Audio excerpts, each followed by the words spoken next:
Hello, everyone. I'm John, and welcome back to another whispered true crime story, shared softly to calm your mind while revealing the hidden dangers of real life. These are not just stories to pass the time, they are true events, and each one carries a lesson. I don't want you to only listen, I want you to learn, so you never fall into the same traps, so you never become the next victim. Share this with your family and friends because protecting them may start with something as simple as this story. And I know many of you use these whispers to fall asleep. But before you drift away, please take a moment to subscribe, like, and share. It may feel small, but it's the only way this channel survives, and the only reason I can keep whispering these true cases night after night. And tell me in the comments, where are you watching from tonight? I love seeing how far these whispers travel across the world, so don't put it off until tomorrow. Do it now, before sleep takes you away. Now relax, slow your breathing, and let's begin tonight's case. Story 1. The air was hot and heavy on the Sunshine Coast that Sunday afternoon in December 2003. The kind of day where the cicadas sang loudly in the trees and the roads shimmered with heat. Families were at home resting, children were playing in backyards, and Christmas was only weeks away. It should have been an ordinary day, one that would slip quietly into memory. But for one family, this day would become a wound that never fully healed. Beneath the concrete shadow of the Keel Mountain overpass, a boy in a bright red t-shirt waited patiently at the side of the road. His name was Daniel Morcombe. He was 13 years old, quiet, well-mannered, the kind of boy who kept to himself but carried a gentle kindness in everything he did. That red shirt he wore would later become a symbol across an entire nation. Daniel stood at the unofficial bus stop, the one locals used, even though it wasn't marked by signs. Buses were expected to stop there if someone waved them down, and Daniel had done this many times before. He knew the rule: if he went out, he had to be home by the last bus of the day. His parents trusted him. He was responsible, shy, and rarely gave them any reason to worry. But as cars passed along Nambour Connection Road, no one could have imagined what was about to happen. A broken-down bus nearby had already thrown off the schedule. A replacement bus sped past Daniel, unable to stop, the driver gesturing that another would come soon. Witnesses saw Daniel still waiting. Some noticed another man standing a short distance away. Moments later, Daniel was gone. By the time the second bus arrived, just minutes later, the spot beneath the overpass was empty. The boy in the red shirt had vanished. At home, his parents, Bruce and Denise, were still at a Christmas party in Brisbane. They thought their sons were safe, enjoying a quiet Sunday. They had no idea that by the time they drove back home, life as they knew it had already shifted into something unbearable. What happened to Daniel that day is one of Australia's most haunting crimes. It is a story of heartbreak, of a nation brought together in grief, of parents who never stopped fighting, and of an investigation that would take years, winding through lies, false leads, and a sting operation as controversial as it was effective. But on that day, December 7th, 2003, all anyone knew was that a boy in a red shirt had been waiting for a bus, and then he was gone. Daniel Morcombe was born on December 19th, 1989, in Melbourne. He was one of twin boys arriving alongside his brother, Bradley. Their parents, Bruce and Denise, loved their children dearly. Daniel and Bradley also had an older brother named Dean, 2 years ahead of them. Together, the five of them were a close family, tightly bonded, sharing both simple routines and big dreams. When Daniel was still young, the family moved north to Queensland. They wanted a quieter life, and Bruce had purchased a Jim's Mowing franchise. If you've ever lived in Australia, you'd know the Jim's franchise name. It's everywhere. Jim's Mowing, Jim's Cleaning, Jim's Fencing, Jim's Dog Wash. By the year 2000, Bruce and Denise had worked hard enough to buy a 4-bedroom home in Palm Woods on the Sunshine Coast. The property sat on 5 acres of land, a dream space for their boys. The Morecambe home was full of life. The 3 brothers each had their own room. Bruce, who had a love for gardening, took the boys outside to help him plant more than 100 exotic fruit trees. There was a dam out back, filled with bass, barramundi, and golden perch. For 3 boys who loved to run, climb, and explore, it was perfect. They didn't just play on the land, they worked too. Sometimes they picked passion fruit for their neighbors, earning a little pocket money. And always there were animals around them. The family kept chickens and ducks. They had a loyal border terrier named Millie, 2 cats, one of them, Mittens, always curled up on Daniel's bed, and a German shepherd named Chief, who was Daniel's best friend and protector. Daniel and Bradley even had ponies. One day, while Bruce was picking up plants for the garden, he noticed 2 foals for sale. By chance, they had been born only 1 day apart. Daniel and Bradley immediately bonded with them, visiting often, feeding them carrots, and even starting a tradition of giving them peanut butter sandwiches on New Year's Day and on the ponies' birthdays. Eventually, those ponies came home with them. Bradley named his pony Cyrano, and Daniel named his Neptune. The boys rode them every second day and loved them deeply. The family later added more horses, and in 2003, one of them gave birth, bringing even more joy. Animals seemed to be drawn to Daniel. He had a calmness about him, and everyone said he had the touch of an animal whisperer. He wanted to be a veterinarian when he grew up. Daniel was quiet and shy, but thoughtful. He often picked flowers for his mom, or brought her little trinkets he'd found on his way home from school. He and Bradley were especially close as twins, but the family as a whole was tightly knit. They cooked together. On Wednesdays, Daniel and Bradley would make spaghetti bolognese after school, often arguing playfully about who got to chop the onion or brown the mince. Every Sunday at 7 p.m., they phoned their grandparents, Denise's parents, without fail. The Morecambes also loved holidays. Their favorite destination was Hamilton Island, a place of white sand and bright blue water. They went snorkeling, diving, and sailing. Those trips were treasured memories for the family, moments that would later stand in painful contrast to the years ahead. By mid-2003, Bruce and Denise were doing very well financially.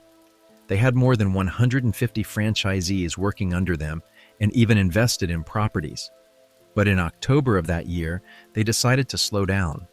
They sold off most of their gym's mowing work and instead purchased the regional franchise rights for Jim's tree and stump removal in Queensland. The change allowed them to work from home and spend more time with their boys. Then came December 7th, 2003. It was a Sunday. That morning, Daniel and his brothers woke early. Together with neighbors, they picked passion fruit for a bit of money. By 9:45 a.m., they were done. Daniel was given his weekly pay, $90. Back at home, Bruce and Denise had already left. They were at a work Christmas party in Brisbane, an hour and a half away. They had asked the boys if they wanted to come along, but the boys declined. They preferred to relax at home. Later that morning, Daniel decided he wanted to go to the Sunshine Plaza shopping center. He wanted a haircut and hoped to buy Christmas presents for his family. He asked his brothers to come with him. Dean had plans with friends. Bradley didn't feel like going. He just wanted to stay home and relax. And so Daniel decided he would go alone. The walk to the bus stop wasn't far, about 20 minutes or 1.3 kilometers. The spot was under the Keel Mountain overpass on Nambour Connection Road. It wasn't an official stop, but buses always picked up passengers there if waved down. The Morecambe boys had used it many times before. It was considered safe. This was 2003, and the Sunshine Coast wasn't thought of as a dangerous place. Children rode their bikes, caught buses, and played outside without fear. Daniel himself had taken that bus route at least 15 times before, with or without his brothers. The family rule was simple. If the boys went out, they had to return on the last bus. On Sundays, that bus left Sunshine Plaza at 5 p.m. and dropped them back by 5:30 p.m. Daniel knew the rule. He set off for the overpass in the early afternoon. But fate intervened. The 1:35 p.m. bus he was waiting for broke down just a few hundred meters away, out of sight. A replacement bus was dispatched, but it was instructed to run express, straight to the plaza, skipping stops. When that replacement bus passed Daniel at 2:14 p.m., the driver saw him trying to wave it down. He also noticed another man standing about 70 to 80 meters behind Daniel. At first, he assumed it was the boy's father. The driver radioed the next bus, telling the driver to be sure to pick up the boy in the red shirt. Witnesses on that express bus remembered the sight too. One woman in particular felt uneasy. She said the man standing nearby wasn't even looking at the bus. He was staring intently at Daniel. When the second bus arrived, just 2 or 3 minutes later, Daniel was gone. That was the last time anyone ever saw him alive. When Denise and Bruce drove back from the Christmas party that afternoon, it was around 3:40 p.m. Bradley was the only one home. He told his parents that Dean had gone to a friend's house and that Daniel had gone to the shopping plaza to get a haircut and buy Christmas presents. Nothing seemed unusual at first. Daniel often stayed out until the last bus, so there was no reason yet to panic. But Denise couldn't shake a feeling in her chest. It was like a warning she couldn't explain. Even though Daniel wasn't expected home until the 5:30 p.m. bus, she decided to head out early. She drove to the bus stop to see if he might have come back on an earlier service, the one that would arrive at 4:30 p.m. She waited there, watching, but the bus never arrived. The broken-down bus from earlier had thrown the whole schedule into chaos. Her unease only grew stronger. She slowly drove along Nambour Connection Road, scanning the footpaths and ditches, hoping to spot Daniel walking. When she reached the spot where the broken-down bus was being loaded onto a tow truck, she slowed down. The scene unsettled her even more. She turned the car toward home, still searching the roadside, but Daniel was nowhere to be seen. Back at the house, she told Bruce about the bus breakdown. Together, they reasoned that maybe the timetable had been thrown off. Still, they knew their rule. The last bus, the one that came at 5:30 p.m., was Daniel's limit. Bruce left the house and went to the stop himself to wait. He stood there as cars sped by on the busy road. When the 5:30 bus finally arrived, passengers stepped off. But Daniel was not among them. Bruce drove back to the house and told Denise. The fear inside them both hardened into something undeniable. Something was wrong. At 5:45 p.m., they drove to Sunshine Plaza, hoping he had simply missed the bus and was waiting there. But the plaza had already closed. Being a Sunday, the shops had shut their doors at 4 p.m. The center was dark and silent. There was no sign of Daniel. The parents then called the bus company, trying to find answers. The company was polite, but told them that no driver had picked up anyone matching Daniel's description that day. The Morecambes then drove to the depot in Nambour to see if anyone there knew more, but it was already closed. With nowhere else to turn, they returned to their own property. Their house sat on 5 acres, with fields, sheds, a barn, and a dam. Together they searched every corner, calling Daniel's name. Maybe, they thought, he had come home and gotten distracted outside, fixing up his little motorbike in the shed or feeding the animals. But every shed was empty. The dam was quiet. The paddocks held only silence. At 7:10 p.m., Bruce and Denise drove once more to the bus stop. Perhaps Daniel had missed the last service and was waiting for them to collect him. They parked, looked around, and walked the area with torches. The sun had long set, and the roadside under the overpass was dark. There was no one there. It was clear now. Their son had vanished. At 7:30 p.m., they drove to the nearby Maroochydore police station to report Daniel missing. They gave a full description of him: his age, height, the red Billabong t-shirt he was wearing, navy cargo shorts, and Globe sneakers. But the officer on duty told them it was too soon to file a missing persons report. It was Sunday, the station wasn't fully staffed, and the officer suggested Daniel would likely show up soon. Still, he logged the details and put out a call to all patrol units in the Sunshine Coast region, instructing them to be on the lookout. The Morecambes left the station at 8:15 p.m., driving home slowly, scanning every street, hoping to spot Daniel. But when they pulled into their driveway, the house was still empty of him. That evening, Denise's parents phoned for their regular Sunday call. Instead of chatting with their grandchildren, they were told Daniel was missing. The grandparents were shaken, and their fear only added to the growing dread. Denise and Bruce then began phoning Daniel's friends, one by one, asking if he was with them. Every answer was the same: no one had seen him. As night fell, the family searched again with flashlights. They combed the stables, the sheds, the dam, and the paddocks. They walked along the surrounding roads, calling his name into the dark. They returned once more to the bus stop, pointing their flashlights into the shadows. Nothing. Daniel was afraid of the dark. That knowledge made the silence even heavier for his parents. At 10 p.m., they finally went back home. They had not eaten. No one could rest. Soon the phone rang. It was Sergeant Monk calling to check in. Denise and Bruce told him Daniel had not returned and that they had already searched the house and neighborhood. They explained this was completely out of character for their son. The sergeant reassured them he would call again later and that he had requested a patrol car to come by their house. But no police car ever arrived. At 11 p.m., another call came from a senior constable. He told them to sit tight and wait until the morning. When the station opened, they could come back in to file a formal missing persons report if Daniel had still not come home. The family stayed awake all night. Denise lay on the couch, staring out the front window, unable to close her eyes. She went into Daniel's room more than once, finding it untouched, as though he might walk in at any moment.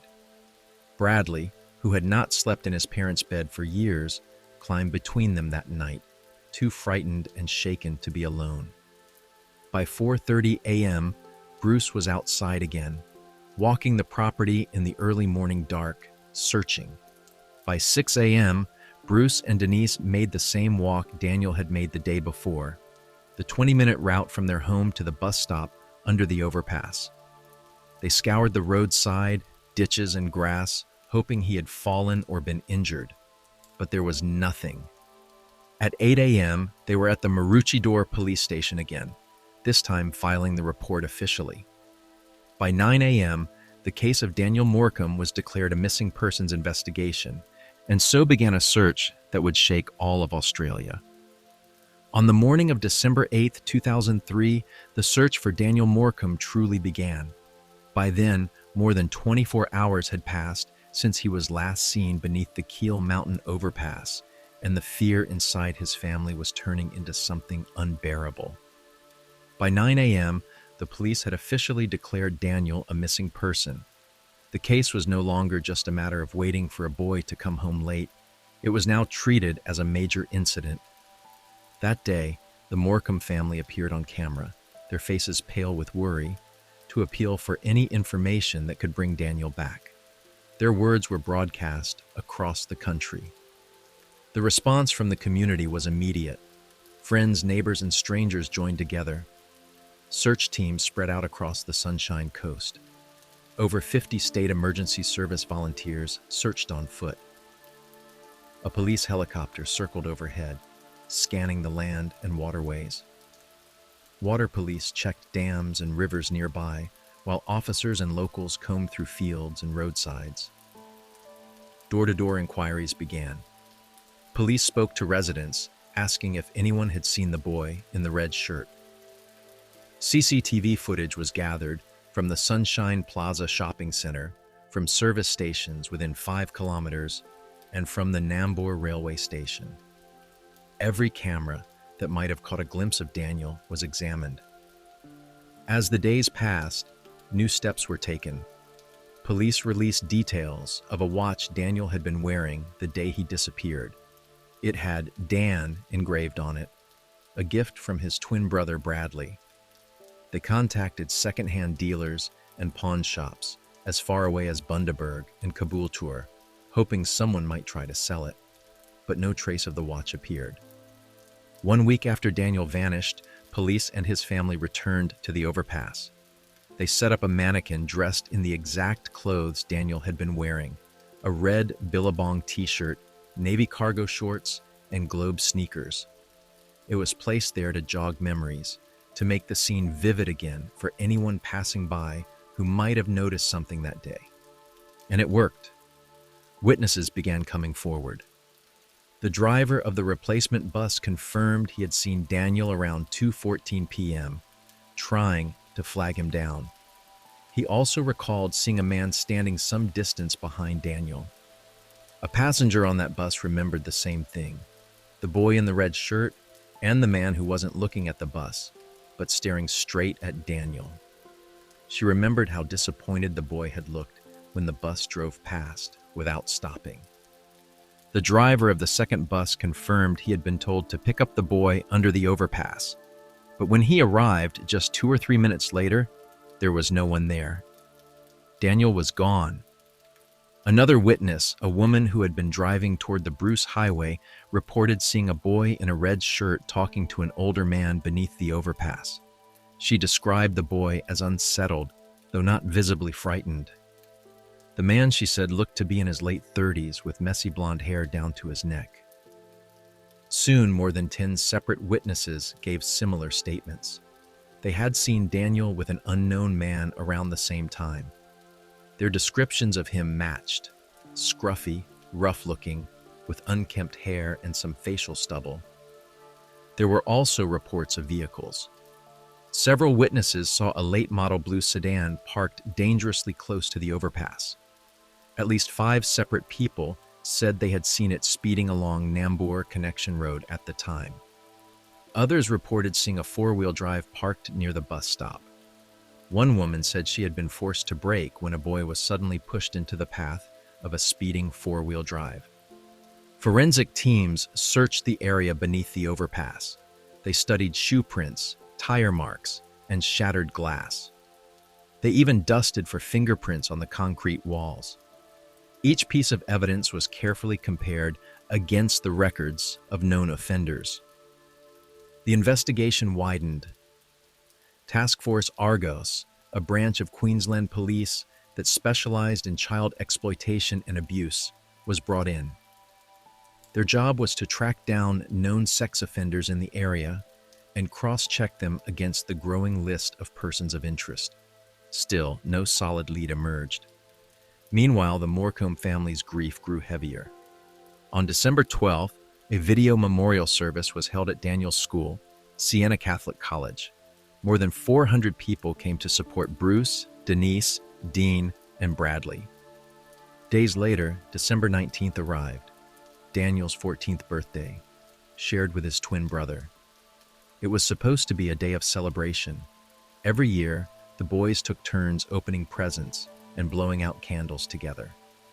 But this year, Bradley's only wish was for his brother to come home. To ease the pain even slightly, the family arranged for him to go diving with sharks at Underwater World, hoping to give him something special on the day. But the empty space where Daniel should have been was impossible to ignore. Christmas soon followed. The family left flowers and a card for Daniel under the overpass where he had disappeared. The holidays passed in sorrow, and the year ended with no answers, no arrests, and no sign of their son. The Sunshine Coast community, however, did not forget. Ribbons of red began appearing everywhere, tied to letterboxes, wrapped around trees, pinned to shirts. Red had become Daniel's symbol because he had been wearing a red t-shirt the day he vanished. And so, while the police had no suspect, Daniel's memory was kept alive and a movement was beginning. By the start of 2004, Daniel's case had already touched thousands of people. Even though weeks had passed without answers, his name and his story were spreading far beyond the Sunshine Coast. The absence of news did not silence the community. It pushed them to act. In January, Bruce and Denise launched the Red Ribbon campaign. The color red had become a symbol of their son because of the shirt he wore the day he vanished. They asked Australians to tie red ribbons to their letterboxes to show that Daniel was not forgotten. What began as a simple idea grew into something much larger. Soon, ribbons were everywhere, lined along whole streets, tied to fences, displayed at schools, bus stops, and shopping centers. By February 2nd, Siena Catholic College, Daniel's school, held a Red Ribbon Day. Students and teachers filled the campus with ribbons. In Sunshine Plaza, a stall was set up selling candles and ribbons to raise money for what would later become the Daniel Morecambe Foundation. They sold out quickly, 500 candles and 900 ribbons gone in one day. On February 6th, a day for Daniel was held. It was a golf fundraiser organized by the college together with Crime Stoppers. 280 people joined in, making it the largest charity golf event in Sunshine Coast history.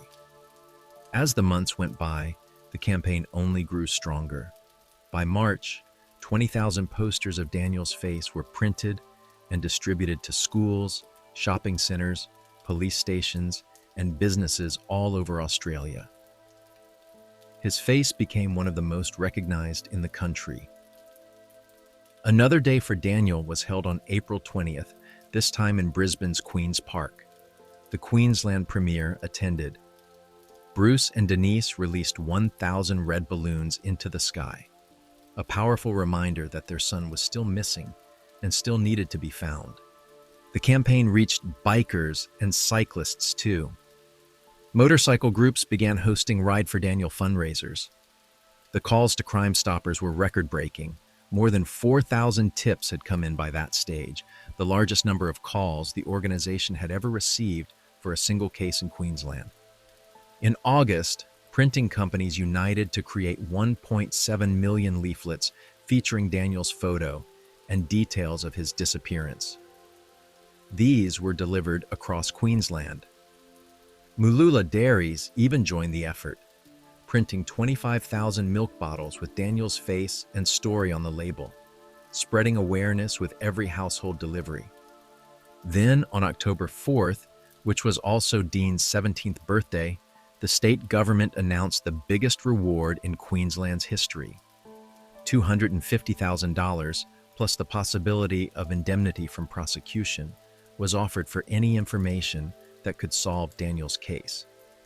The announcement brought a flood of new calls to Crime Stoppers, more than 1,000 in just days. On November 22nd, police released composite sketches of the man seen at the bus stop with Daniel. Witnesses had described him as between 25 and 40 years old, with a gaunt face, dark brown wavy hair, and some facial stubble. The images were published across the country. But even with all the tips, no breakthrough came. Then came December 7th, 2004, 1 year since Daniel's disappearance. A memorial service was held at Siena Catholic College. More than 1,500 people attended. Bruce and Denise chose not to speak directly, but shared their words through a 13-minute video. In it, Denise's voice was filled with sorrow as she spoke directly to her son. "There is never a day when I do not search for your face somewhere, everywhere, anywhere. I see a turn of the head or a back that reminds me of you, and I hurry to look more closely, only to feel despair again because, of course, it is not you. Are you lying in some lonely place, dead, too lost? My heart reaches out to you, and I try to touch you there. I breathe warm breath toward you and pray that you will know. I call to you in your lostness and long for you to hear my voice of love. Are you held captive by someone? We would give anything to see you, just to see you once more. I imagine that you are somewhere close and that if I look hard enough, I will see you. I imagine that you are far away, and my soul weeps over the distance between us. There is no place where my love will not reach you. There is not a time when I will forget you. As I go on, my love for you stays as part of the ongoing of my life. That same day, a memorial plaque was unveiled beneath the overpass where Daniel had last been seen. A poinciana tree was planted there too, its red blossoms chosen to match the color that had come to represent Danielle. By May of 2005, Bruce and Denise took the next step. They officially founded the Daniel Morecombe Foundation. Its purpose was clear: to educate children about personal safety, to support young victims of crime, and to ensure that Daniel would never be forgotten. The foundation began to grow quickly. Its programs reached schools, families, and entire communities. For Bruce and Denise, it was a way to turn their unimaginable pain into something that could protect others. But while the campaigns were powerful, the investigation itself remained stuck. By the end of 2005, Daniel was still missing and no one had been charged. And for the Morecombe family, the wait continued. By late 2005, the Morecombe family had been living in uncertainty for nearly 2 years. Despite all the red ribbons, all the rallies, all the fundraisers, and the largest reward ever offered in Queensland, there was still no clear answer to what had happened to Daniel.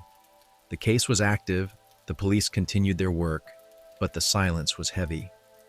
In December 2007, Bruce and Denise made a difficult decision. They sold the Palmwoods property where Daniel had grown up.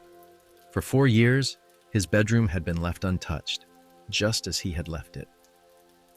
Toys, clothes, and belongings remained in place, as though he might walk through the door again. But the weight of living in the same house, searching the same paddocks and dam, had become too much. The family packed Daniel's room, carefully placing his belongings into storage. By December 2008, 5 years after his disappearance, the pain of waiting was sharper than ever. Despite more than 18,000 tips made to Crime Stoppers and over 10,000 interviews conducted by police, no major breakthrough had come. Bruce even began running his own quiet investigations, speaking to known sex offenders who claimed to have information, hoping one of them might finally reveal the truth. But every lead faded. That Christmas, a private donor stepped forward and lifted the reward to an extraordinary $1 million.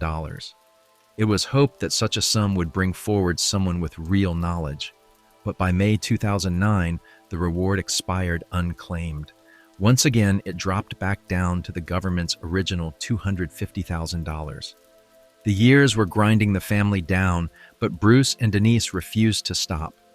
In July 2009, they publicly called for a coronial inquest into Daniel's disappearance. They believed that if every person of interest was brought under oath, questioned in detail, perhaps something new would surface. The request was granted. The inquest was set to begin in October 2010. When the court opened, a massive police file, 10,000 pages long, was laid before it. Inside were details of 35 high-level persons of interest. For the media, their names were suppressed. They were referred to only as P1 through MIP 35. One by one, each was called to give evidence. And every day, Bruce and Denise sat in that courtroom. They listened as theories were presented, as the disturbing criminal histories of each suspect were laid bare. They listened to every detail, hoping one thread might finally unravel the truth about their son. For them, it was agony, but it was also the only way forward. At the very end of the list stood one man, P7. His name was Brett Peter Cowan. He was the last person of interest to give evidence at the inquest, and when his history began to unfold, it became clear why his name had never been ruled out. The waiting years were not just about silence. They were about circling ever closer to one man whose past was darker than most could imagine. When the coronial inquest reached its final stages, one name stood out: Among the 35 persons of interest, he was labeled simply as P7. His real name was Brett Peter Cowan. Brett was 41 years old at the time of the hearings. He was already known to police. His history was not hidden, it was filled with offenses against children. Over the years, he had been questioned many times in connection with Daniel's disappearance, but never completely cleared. He also matched the description given by several witnesses who had seen a scruffy man standing near Daniel at the bus stop. During the inquest, Brett admitted that he drove a white 4WD Pajero in 2003. This was important because multiple witnesses had described a four-wheel drive parked near the overpass on the day Daniel vanished. Others had reported seeing such a vehicle speeding away. The court heard about Brett's life in detail. He was born on September 18, 1969, in Bunbury, Western Australia. He was the third of four sons. His father was a strict army major who had served in Vietnam and returned with heavy scars of his own. The household was harsh, and Brett grew up restless and troubled. Teachers later described him as a bully. His English teacher from Marist College in Brisbane said he was disliked by other students and caused constant problems. By grade 10, he had dropped out. He stole from his own mother and began using drugs at an early age. Marijuana first, later stronger substances like LSD, cocaine, and methamphetamine. By his late teens, he claimed to have harmed up to 30 children at swimming pools and in other settings. At age 18, his first conviction came. In 1987, he was charged with property crimes. As part of his community service, he was sent to maintain a park in Brisbane. One day, children from a nearby childcare center were playing there. Brett lured a 7-year-old boy into the toilet block. Inside, he committed acts that would later shock even hardened officers. The boy was saved only because a worker began calling his name, forcing Brett to stop. Before letting him go, Brett threatened him with silence. He was arrested soon after, but released on bail. He fled and spent 2 years moving between states before finally being caught in New South Wales in 1989. Brought back to Brisbane, he was sentenced to 2 years, but served only 14 months. 4 years later, in 1993, Brett was living in a caravan park in Darwin with a girlfriend. A 6-year-old neighbor approached him looking for his sister. Instead of helping, Brett took him through a gap in the fence and into a yard of wrecked cars. There, he attacked the boy violently. When the boy cried, Brett strangled him until he passed out. Thinking he had silenced him, Brett left him there, but the boy survived. Later that night, badly injured and in shock, he stumbled into a service station. He had broken bones, internal injuries, and bleeding in his eyes from the attack. At first, police thought he had been struck by a car, but evidence soon revealed otherwise. DNA tests later tied Brett directly to the assault. Psychologists examined him before trial. He told them chillingly that he believed the child had probably enjoyed what happened. In 1994, he was sentenced to 7 years. Again, he served less than half, only 3.5 years, before being released under a treatment program. When he returned to Queensland, Brett lived with his aunt and uncle, who were church pastors. He began attending services and claimed to be a reformed man. But behind that mask, disturbing reports continued. He was accused of harming a 15-month-old child, a 12-year-old boy, and a 15-year-old girl during that time, though he was never charged. In 1999, he married a woman named Tracy, whom he met through the church. He told her only part of his past, and she believed he had changed. They had 2 children together, but the marriage collapsed within 5 years. Tracy was given custody. Later, Brett dated an 18-year-old woman.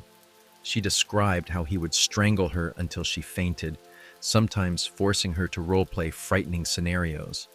In one example, he told her to pretend she was stranded at a service station, then drove away and later returned, mocking her about trusting strangers. She also revealed his email address at the time. XCLDV8. a disturbing clue to his mindset. When questioned about Daniel's disappearance in December 2003, Brett claimed he had been driving to collect a mulcher from a friend's house in Nambour. He said he left his home in Birwa at 1:30 p.m. and returned by 2:30 p.m., never leaving again that day. But this alibi quickly began to unravel. His partner at the time said he did not arrive home until at least 3 p.m. And when police reenacted the trip, they discovered a 45-minute gap unaccounted for. Brett admitted he had driven past the Kiel Mountain overpass around the time Daniel was last seen. But he denied noticing anyone there, despite multiple witnesses seeing both Daniel and a man fitting his description. Forensic tests on his car showed nothing at the time, but suspicions only grew. In 2006, he was interviewed again, this time in New South Wales, where he had since moved. He admitted seeing the broken-down bus that day and even acknowledged that he resembled the composite sketch released by police. When asked one final question, "Would you tell us if you did it?" he answered, "Probably not." In 2007, police searched his Birwa home and the marshlands behind it. They found nothing conclusive. In 2008, he was questioned again in Brisbane, this time with his father present. He changed part of his story, now claiming that the missing 45 minutes had been spent at his drug dealer's home, picking up marijuana. But the dealer could not confirm it. At the inquest in 2011, further cracks appeared. The dealer's partner testified that she and her husband had been at the Birwa RSL club at 2 p.m. on the day Daniel vanished. Electronic loyalty cards from the club confirmed they were playing the pokies at that exact time. This proved Brett could not have been at their home when he said he was. Even with this revelation, Brett was free to leave after testifying. Within days, he moved back to Perth, starting over again, but the attention on him never went away. He was still considered a prime suspect, even if evidence was thin. And it was there, on a flight to Perth, that fate placed him next to a man who would change everything. A man he believed was just another passenger, but who was in fact the beginning of a long undercover operation. In April 2011, just days after giving evidence at the inquest, Brett Cowan boarded a flight back to Perth. He sat down next to a stranger, a man named Arnold. To Brett, it seemed like chance. To police, it was carefully planned. Arnold was not a regular passenger. He was part of an undercover team, one of many officers involved in a long and dangerous operation known as Mr. Big. The idea was simple but risky. Build a fake criminal syndicate, draw Brett into it, and slowly convince him to confess. During the flight, Brett and Arnold struck up a conversation. Arnold introduced himself as someone with connections, a man involved in work that wasn't legal but made money. The two men bonded quickly. Arnold told Brett that if he wanted, he could help him get easy work and cash. When the plane landed, Brett's new friend followed through. He helped him buy a car. They went on sightseeing trips together. Soon, Brett was being introduced to other members of this so-called gang. In truth, they were all undercover police. Within weeks, Brett was part of their circle. They gave him small jobs, collecting debts, intimidating people, helping with smuggling.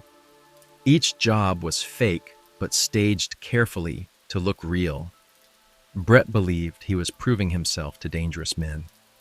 In his mind, he was finally important, finally respected. By May, he had lost his caravan home and his regular work, but now he had something else: belonging. Arnold and the others treated him like a trusted member. They told him he could rise higher in the group if he was loyal and honest. Over the next few months, Brett worked on more than 20 staged jobs. He collected money from so-called debtors, drove cars filled with fake contraband, even helped transport counterfeit goods. Each time, the undercover officers praised him. Each time, they pushed him deeper into their world. Eventually, he was introduced to the gang's leader, a man they all called Mr. Big. Mr. Big played his role perfectly.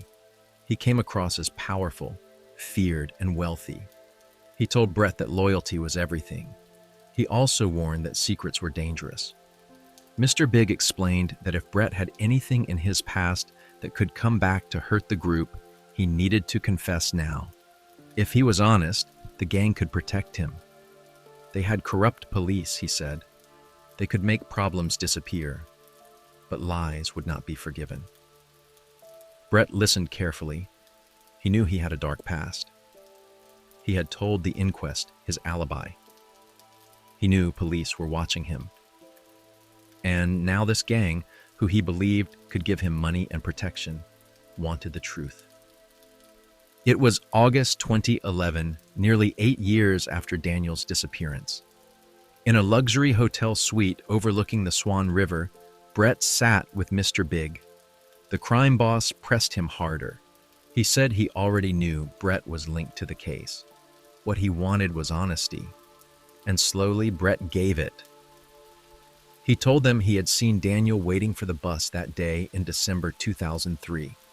He said he thought the boy was a cute little thing. He admitted he pulled over, offered him a lift, and took him to an abandoned house near Glass House Mountains.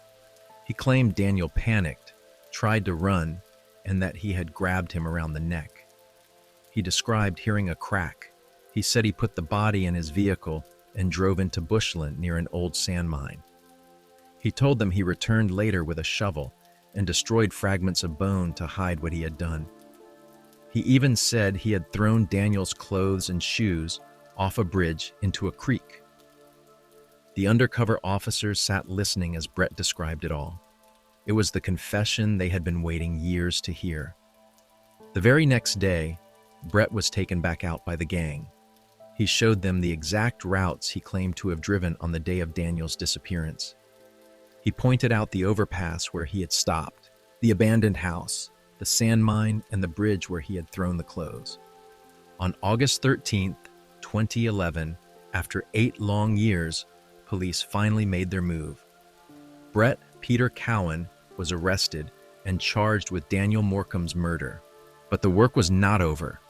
Police and state emergency service volunteers searched the bushland where Brett had led them. It took 4 days before they found the first piece of real evidence, a single shoe.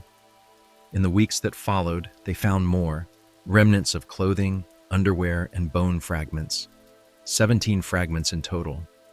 DNA tests confirmed the unthinkable. They belonged to Daniel. On December 7th, 2012, in 9 years to the day since Daniel vanished, the boy in the red shirt was finally laid to rest. More than 2,000 people came to the funeral at Siena Catholic College. His casket was carried by his brothers and his friends. Emergency service volunteers who had searched for him formed a guard of honor. Inside the casket were items that had arrived too late: his 2003 school photo, his final report card, and the Christmas presents he had never been able to buy. The nation mourned with the Morcombe family. But for Bruce and Denise, this was not the end. It was only the beginning of the trial. The trial of Brett Peter Cowan began on February 10, 2014, more than a decade after Daniel Morcombe had disappeared. For the Morcombe family, it was a moment they had waited for with pain and patience. For Australia, it was one of the most anticipated trials in the nation's history. Cowan was charged with 3 offenses: the murder of Daniel, indecently dealing with a child under the age of 16, and improperly interfering with a corpse. He entered the courtroom calm, his face showing little emotion. When asked for his plea, he said, "Not guilty." The trial lasted 5 weeks.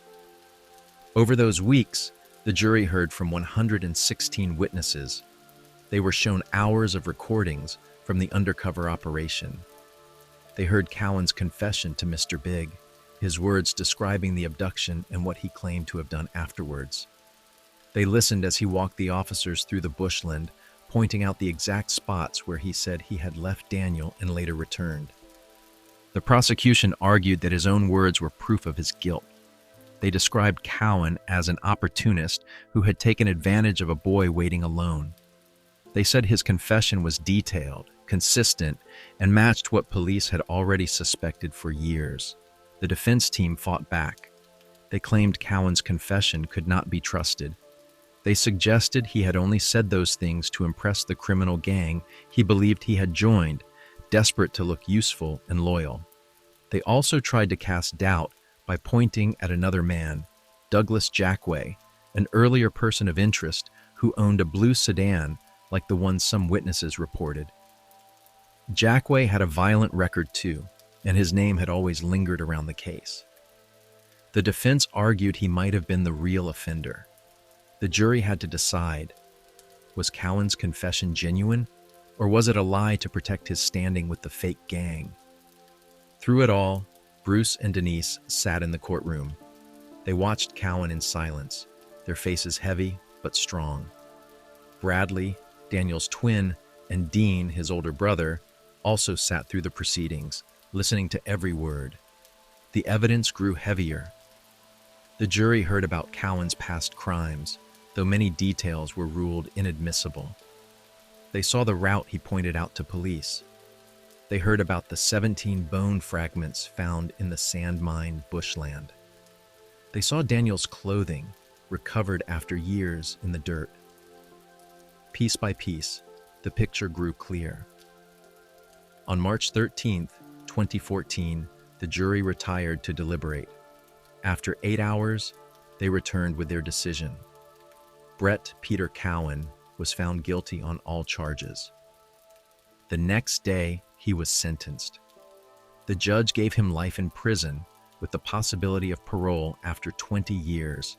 He also received 3.5 years for indecent dealing with a child and 2 years for interfering with a corpse, to be served at the same time. Then came the most emotional part of the trial, the victim impact statements. Bruce Morecambe stood in court and faced Cowan. His words were filled with pain, but also with strength. He described the moment in 2003 when he realized Daniel had not come home and how every day since then had been filled with torture.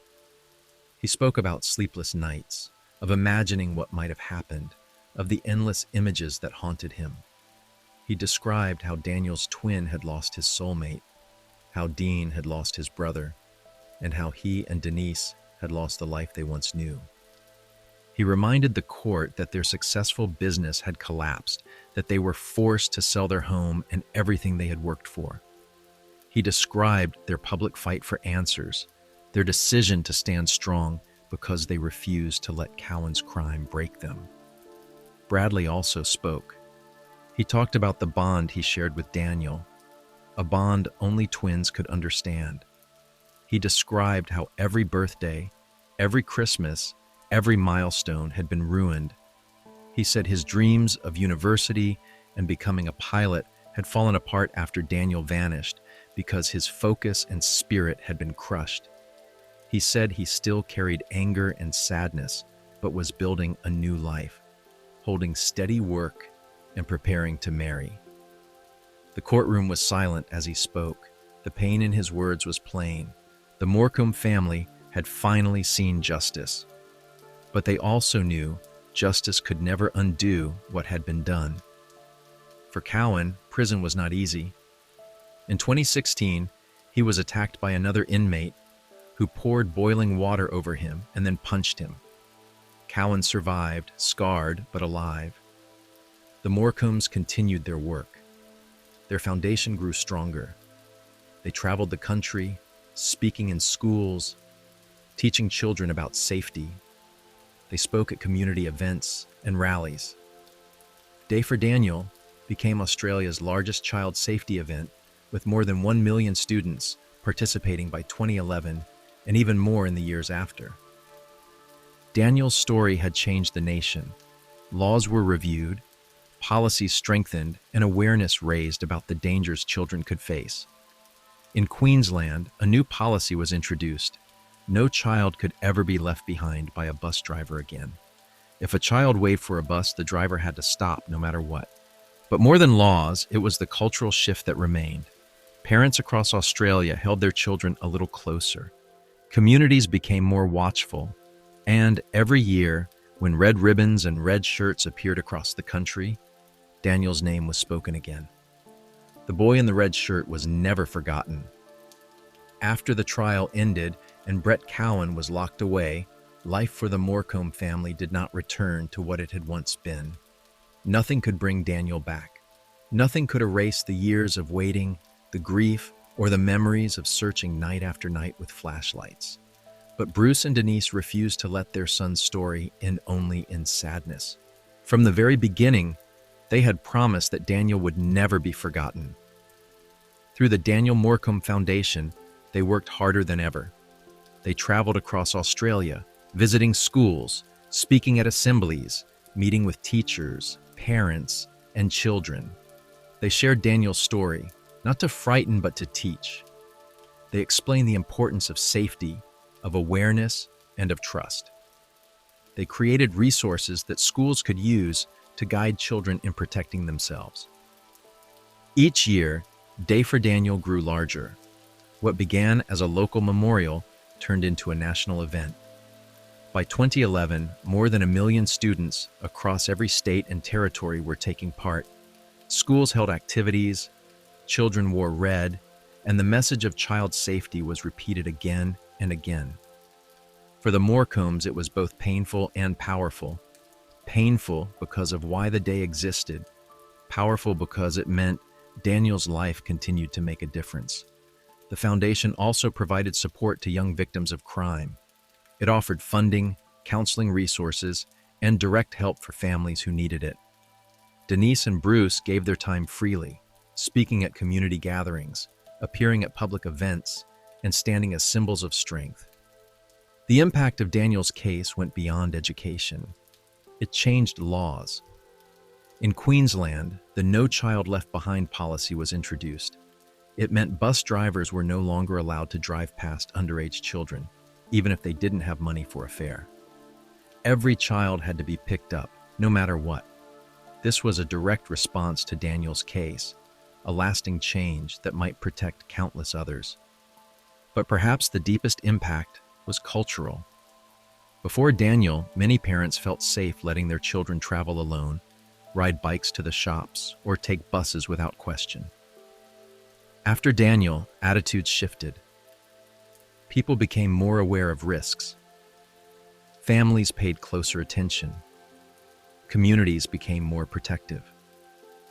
It was a hard lesson, learned through tragedy, but it made a mark that would not fade. The case stayed alive in people's memories. Even years later, when new stories appeared in the media, Daniel's name still carried weight. His disappearance had been one of the most significant in Australian history, and the way it was finally solved became a lesson for both law enforcement and society. For Bruce and Denise, the journey continued. They stood at school assemblies, looking out at rows of children in red shirts, and reminded them of Daniel. They told parents that child safety had to be spoken about openly, never hidden, never left for chance. Daniel Morecombe's story began with a boy waiting for a bus in a red shirt. It ended with a country that promised to never let his memory fade. His face, once seen on missing posters and milk bottles, became the face of a movement that still grows stronger every year. The legacy of Daniel Morecombe is not only one of grief, but of action.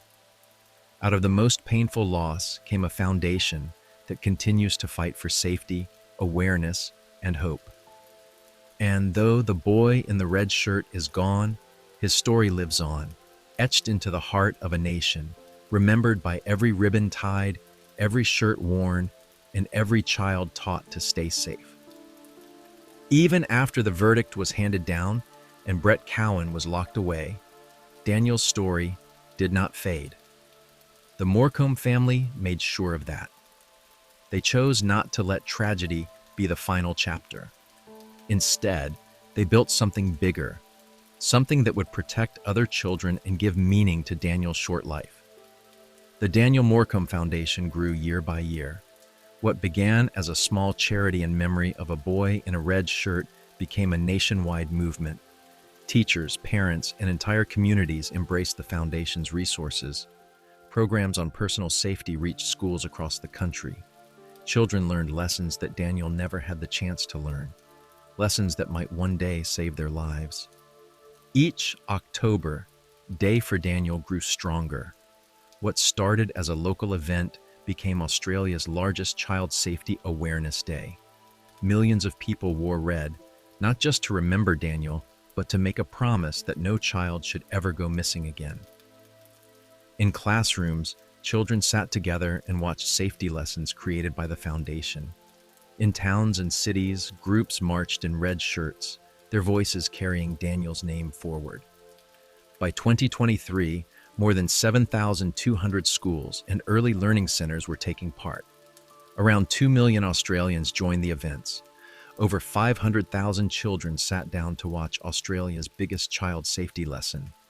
The foundation also gave direct counseling and support to hundreds of young victims of crime, turning sorrow into something that healed. Daniel's name was no longer linked only to loss. It was linked to protection, education, and change. The fight for reform continued too. In Queensland, a new law was announced, Daniel's Law. It created a public register for offenders, giving parents more tools to keep their children safe. Bruce and Denise had campaigned for stronger protections for years, and this law became part of Daniel's living legacy. Even Daniel's twin Bradley carried the message forward.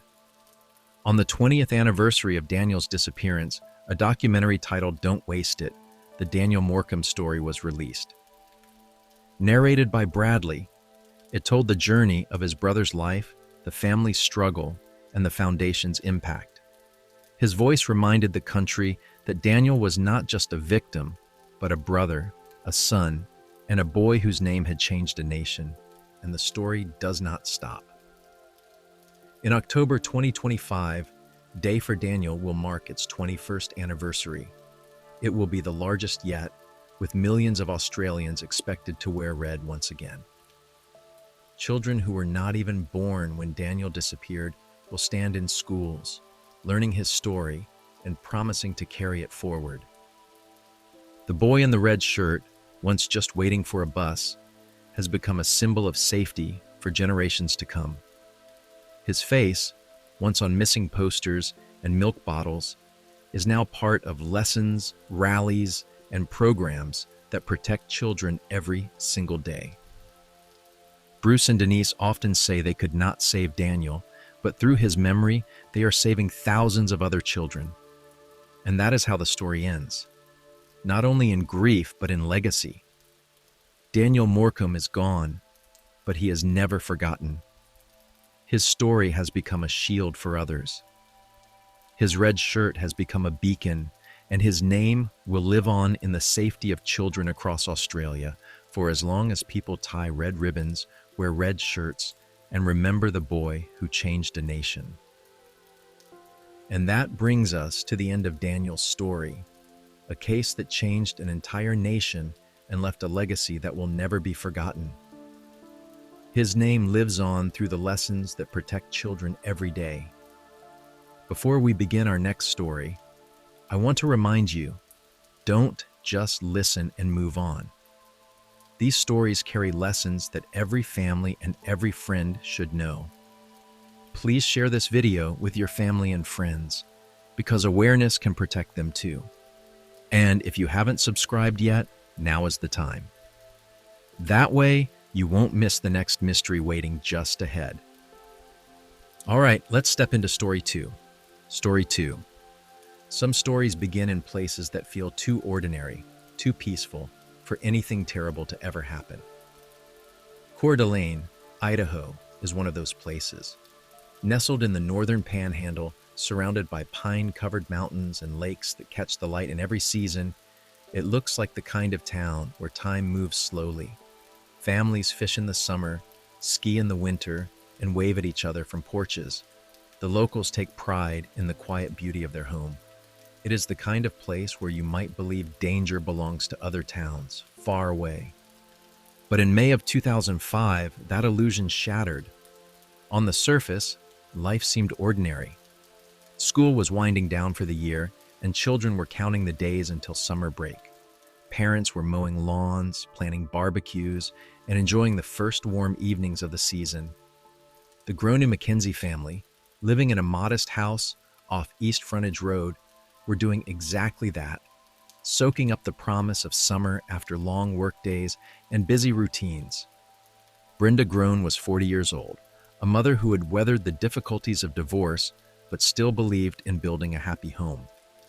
She had moved in with her boyfriend, Mark McKenzie, and together they were raising her three youngest children, Slade, 13, Dylan, 9, and Shasta, just 8 years old. They weren't perfect, but they had what so many families wanted, a sense of togetherness. Mark, 37, worked long hours as a supervisor at a stainless steel sink manufacturing company in Spokane, Washington. Every weekday, he woke before dawn, commuting 40 minutes across the state line, and returned home at sunset. His days were demanding, but weekends were sacred. That was when he set work aside and devoted himself to family, fishing trips, hunting, or simply sitting outside while the children played. Their home stood at the base of a mountain, partly hidden by trees, but close enough to the interstate that the sound of passing trucks drifted through the air. A gravel driveway stretched 150 yards down to East Frontage Road. The children loved riding their bikes along it, stopping at the edge to wave at truck drivers, hoping for a horn blast in return. There was a rhythm to their days, a pattern that felt safe. But safety in isolated places can be deceptive. What felt like seclusion to them also meant vulnerability. Their nearest neighbor was a mile away. The interstate was close enough to bring stranded motorists to their door, asking for help. And Brenda and Mark, kind by nature, rarely turned anyone away. On a warm Friday evening in May, the family wound down from another long week. The children played in the yard until the light faded. Brenda tucked them into bed. Mark followed soon after, exhausted from another week of early mornings and late evenings. They went to sleep unaware that outside, just beyond the glow of their windows, someone was watching. A man stood in the shadows of the tree line, wearing night vision goggles. He studied the house carefully, circling it as if it were prey. He paused at the windows, watching the children as they slept in their rooms, memorizing the floor plan, noting the quiet habits of the household. He wasn't passing through. He was preparing.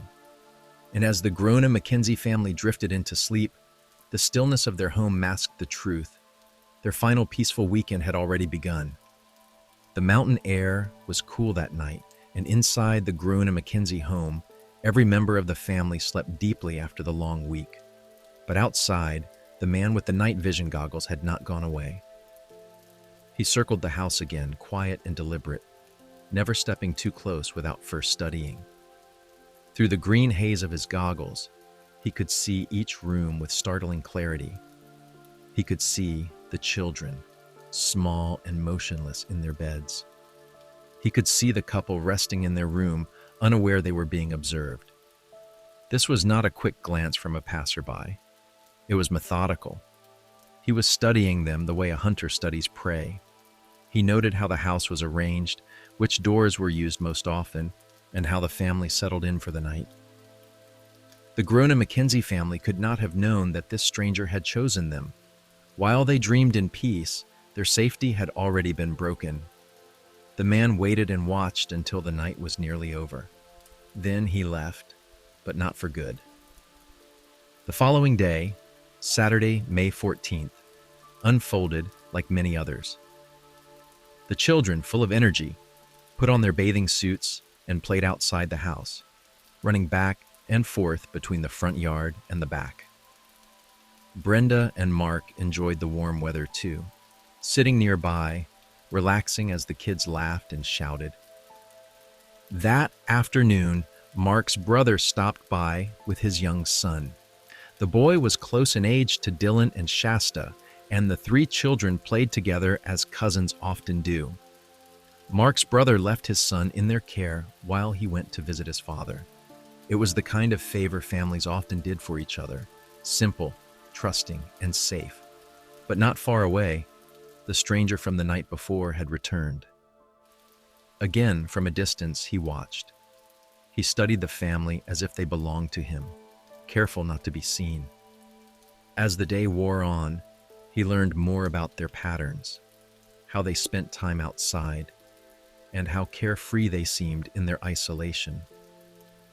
That night, when darkness came again, he returned to the edge of the property.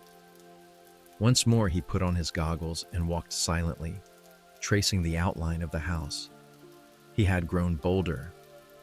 This time, he went close enough to the back door to notice something important. The family's home, though comfortable, did not have the same setup as houses in town. Because it stood in a rural spot near the mountain, it wasn't connected to a regular sewer system. Instead, the bathroom was partly separated, linked to a septic tank outside.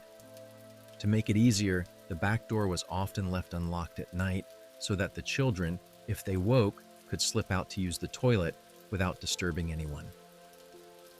The stranger noticed this. The back door was unlocked, a direct way in. There was something else he had been paying attention to: the family's pit bull.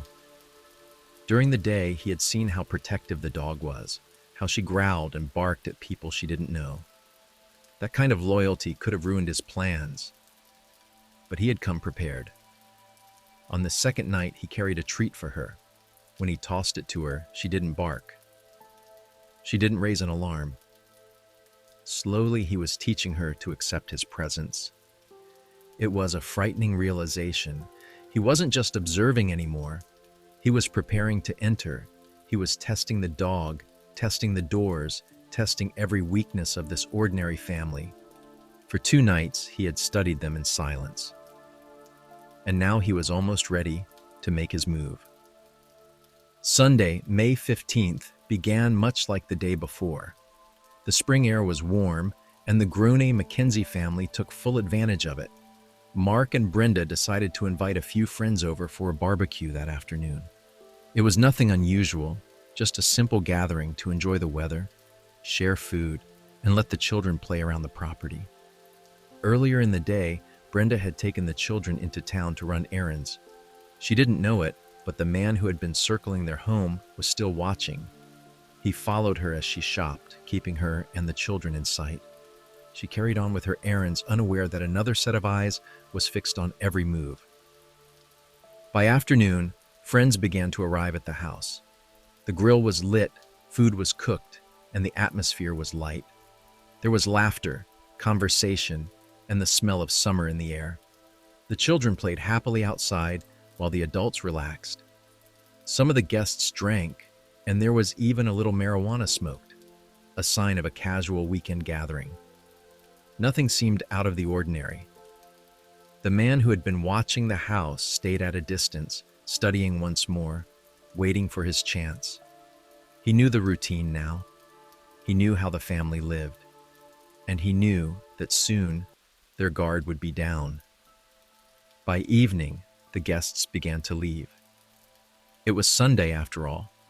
The children had school in the morning, and Mark had work. The house grew quiet as the sun disappeared behind the trees. Brenda and Mark helped the children prepare for bed.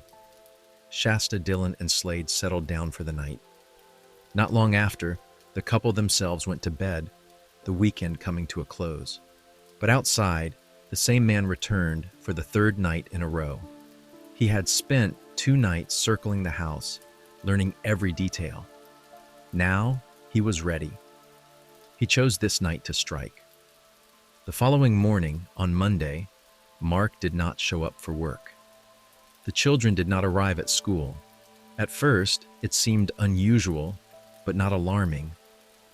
Mark's employer thought it was out of character, but did not investigate further. The school also noticed the children's absence, but took no immediate action. Meanwhile, the house on East Frontage Road stood silent. The day before, Slade had been hired by a neighbor, Robert Hollingsworth, to mow the large lawn on his property. The 13-year-old had done the work well. When he finished, Hollingsworth admitted he didn't have the right change to pay him. He promised to give Slade the money the next day. Slade agreed and returned home to his family's barbecue. On Monday, Hollingsworth kept his word. He drove over to the Gruna Mackenzie home to pay the boy, but when he pulled into the driveway, he immediately noticed something strange. The family's dog barked at his arrival, which wasn't unusual, but near the front porch, Hollingsworth saw something that froze him. Dark red stains covered the small porch and the steps leading to the front door. He recognized it for what it was: blood. The cars were in the driveway, parked in their usual spots, but the doors were wide open. The house itself was dark, no lights on, no sound except the dog's barking. Hollingsworth didn't dare enter. He trusted his instincts. Something terrible had happened inside that house, and he wanted no part in disturbing it. He turned back and drove straight to his own home, where he called the county sheriff's department. It was the second time that day he had called them. That very morning before leaving for work, he had seen a suspicious white pickup truck parked on his property. He recognized it from the day before, when it had been sitting outside the Mackenzie home. With no one inside, Hollingsworth had reported it to the sheriff's office as possibly abandoned. Deputies checked the vehicle's VIN and said they would investigate if it was stolen. Now, just hours later, Hollingsworth was calling again, this time about the blood at his neighbor's home. The connection between the two incidents was about to become clear. Deputies from the Kootenai County Sheriff's Department arrived at the Gruna Mackenzie property at around 6:15 p.m. Everything Robert Hollingsworth had reported turned out to be true. Blood stained the steps leading to the front door, and the covered porch was smeared with red. The family's dog barked constantly, pacing in agitation. The cars were there, but their doors were still open. The house itself was silent and dark. The deputies knocked firmly on the front door. They called out, ordering anyone inside to open up. No one answered. The dog barked louder, but the house gave nothing back. They moved around the outside of the home, shining lights into the windows, pressing their faces close to the glass. Just as the intruder had done in the nights before, they tried to see what was inside. In the process, they unknowingly stepped on the ground where faint footprints had been left in the soil, prints that could have told a story. Through the windows, they saw what Hollingsworth had feared: blood. On the walls, on the floors, in patterns they could not yet understand. They tried knocking on the windows too, hoping someone might respond, but the only sound that came back was the steady bark of the dog. The silence was heavy. The deputies understood now. This was no minor disturbance. The sheer amount of blood told them that violence had taken place inside. They made the decision to enter. At the back of the house, they found the door unlocked. No force was needed. They stepped into the darkness, switched on their flashlights, and the reality of what had happened came into view. There was more blood than they had expected. Pools and smears spread across the floors and doors. Spatter painted the walls. And then, as their lights swept across the rooms, they found them. 2 bodies lay on the floor. Both were bound with duct tape and zip ties. One was a small teenage boy, lying face down in a pool of blood. His hands were tied behind his back. Duct tape had been wrapped tightly around his head. He had what looked like a gunshot wound. Nearby lay the body of a woman in her 40s. She too was face down, lying between the kitchen and the living room. Her hands were bound behind her back. Her feet were tied together with zip ties. Severe wounds marked her head, her blood soaking into the floor beneath her. They were Slade Gruna and his mother, Brenda. As the deputies moved carefully through the house, they found a third victim. In the living room lay a man in his late 30s, balding, with facial hair. He too had been bound by duct tape and zip ties. His head showed a massive wound, though the deputies could not yet tell whether it came from a gunshot or from blunt force. His blood was everywhere, spattered across walls and floor. This was Mark Mackenzie. The smell of blood was overwhelming. Deputies later said it made them nauseous, not only from the sight of the crime, but from the strong metallic scent that filled the air. When they were certain no one else remained, they called for backup and for the crime scene unit. For now, they preserved what they could. They noted bloody footprints and handprints across the home, on the walls, on the doors, across the entryway. Spatter, droplets, and pools marked the violence that had taken place. They knew the blood would tell the story, if they read it carefully. They also noted firearms stored throughout the house, yet none had been touched. The family had weapons, but in their final moments, they had not been able to reach them. By 8 p.m., detectives arrived. The scene was sealed off, photographed, and videotaped. Local news caught wind of the story quickly. They reported several homicides near Wolf Lodge, a resort area not far from the house. When the broadcast showed a picture of the Mackenzie home, Mark's mother, Lee Mackenzie, recognized it instantly. She raced to the scene, heart pounding. By the time she arrived, the road was already blocked by deputies. Yellow tape marked the edge of the property. She pleaded with them to let her through, desperate to know if her son was safe. Detectives met her at the tape. They could not let her enter. They told her only that they would come to her home soon to explain what they knew. Lee asked if the children were all right. The detectives paused. They didn't yet know how many children were supposed to be in that house. Mail addressed to Mark and Brenda confirmed their identities, but no one on the scene yet realized that not all the family had been found. Lee's words told them something critical. There were 3 children in that house, she said. And with that, the investigation split into 2 urgent paths, one to uncover the murders and the other to find Dylan and Shasta Groen. Lee Mackenzie was escorted back to her home that night. Hours later, detectives arrived to deliver the news she had feared. Her son, Mark, was one of the bodies inside the house. By the early morning of May 17th, crime scene technicians were at the property. They photographed every room, every surface, every trace of blood. The bodies were removed and taken to the morgue for autopsies. The results were grim. Mark Mackenzie, 37, Brenda Groen, 40, and 13-year-old Slade had all been bludgeoned to death. Their skulls were fractured, their brains bruised. The weapon, investigators believed, was a hammer or a similar blunt instrument. Each victim had been bound first with duct tape and heavy zip ties before the fatal blows were delivered. Toxicology reports revealed traces of THC and methamphetamine in Brenda and Mark's systems, but doctors noted that the amount of meth could not determine whether they were habitual users or simply recreational. The findings opened questions investigators would have to confront. As detectives studied the crime scene, theories began to take shape. There was no forced entry, and no firearms had been used.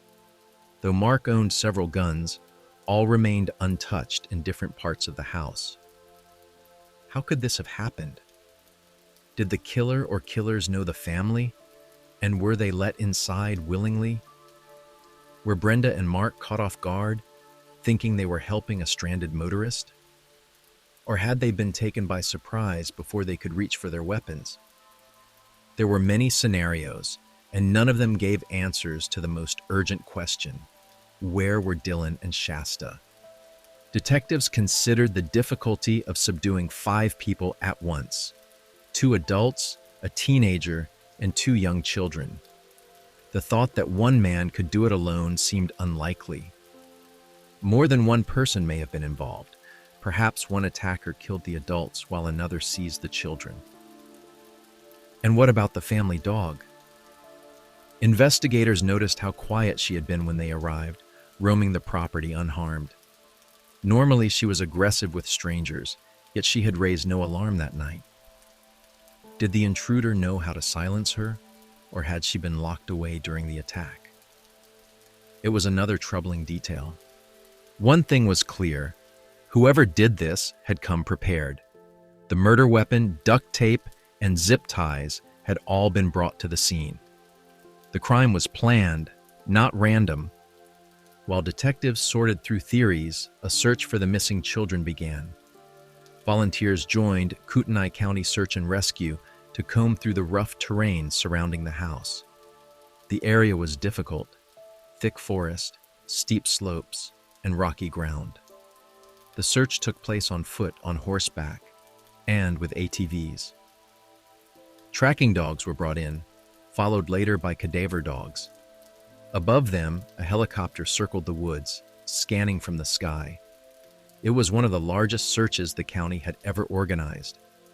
At the same time, an Amber Alert was issued for Dylan and Shasta. The sheriff's department told the media that the main focus of the investigation was to find the two missing children alive. But even as they pushed the alert, there were problems. Delays in the chain of command meant surrounding towns and states did not receive information quickly enough. Later, this case would force changes to how Amber Alerts were handled. While the ground and air searches continued, detectives dug into the family's history. They learned the house belonged to Mark. Brenda and her children had moved in after she began dating him. Brenda had married her first husband, Stephen Groen, in 1986. She was 21, he was 29. They had 5 children together, but divorced in 2001. Their 2 oldest were grown and out of the custody agreement.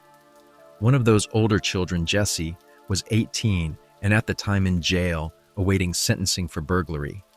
He was quickly ruled out as a suspect. That left the 3 youngest children, Slade, Dylan, and Shasta, under the custody agreement.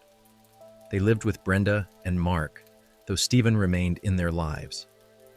Brenda had once run her own cleaning business, made to order, bringing the children to daycare while she worked. But the business was demanding, and Mark's job was stable. Together, they decided Brenda would leave her business and stay home full-time. Brenda, however, had a history with drugs. She had once been charged for possession of drug paraphernalia, sentenced to jail time, and placed on probation. Part of her sentence required attending counseling for drug and alcohol abuse.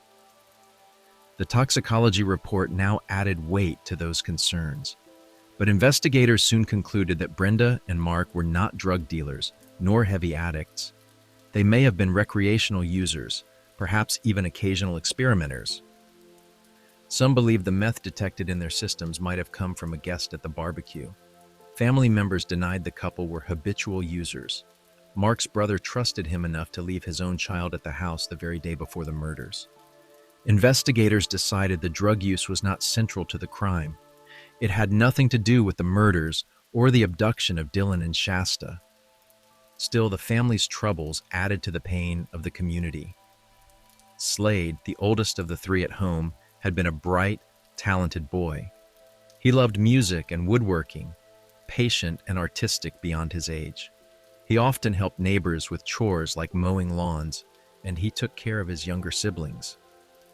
Dylan, 9, was a lively child who loved sports and playing outside. Shasta, 8, was described as a girly girl in a house full of brothers, strong-willed and full of personality.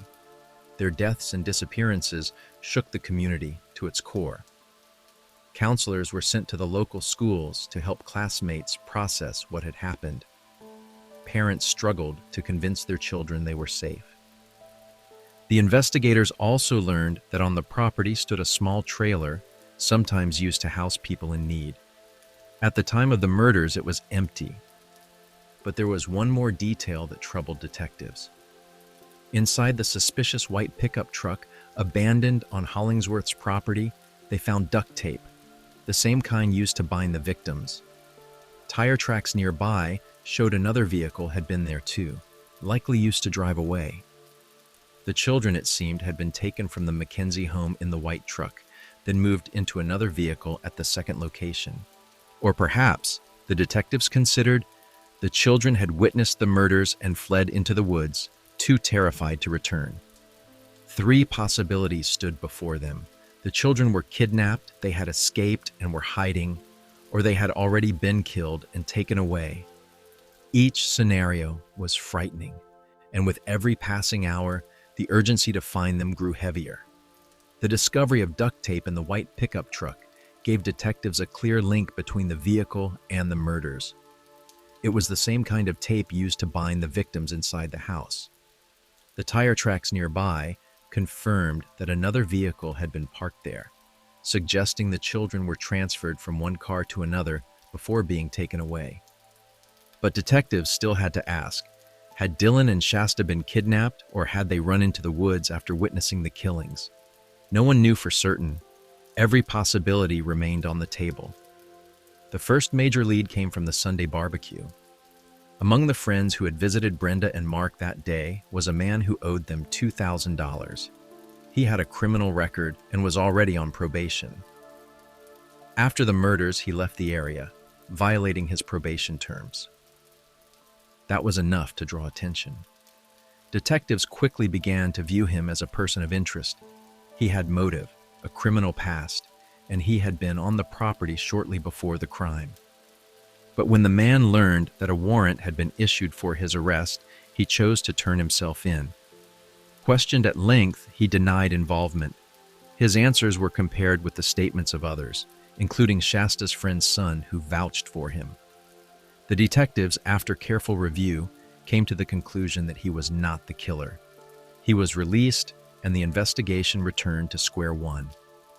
Not long after, relief arrived in the form of federal assistance. Because of the scale of the crime and the urgent disappearance of two children, the FBI officially joined the case.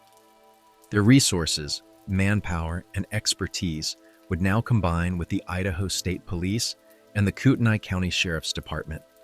The FBI established a dedicated tip line. For once, it proved useful.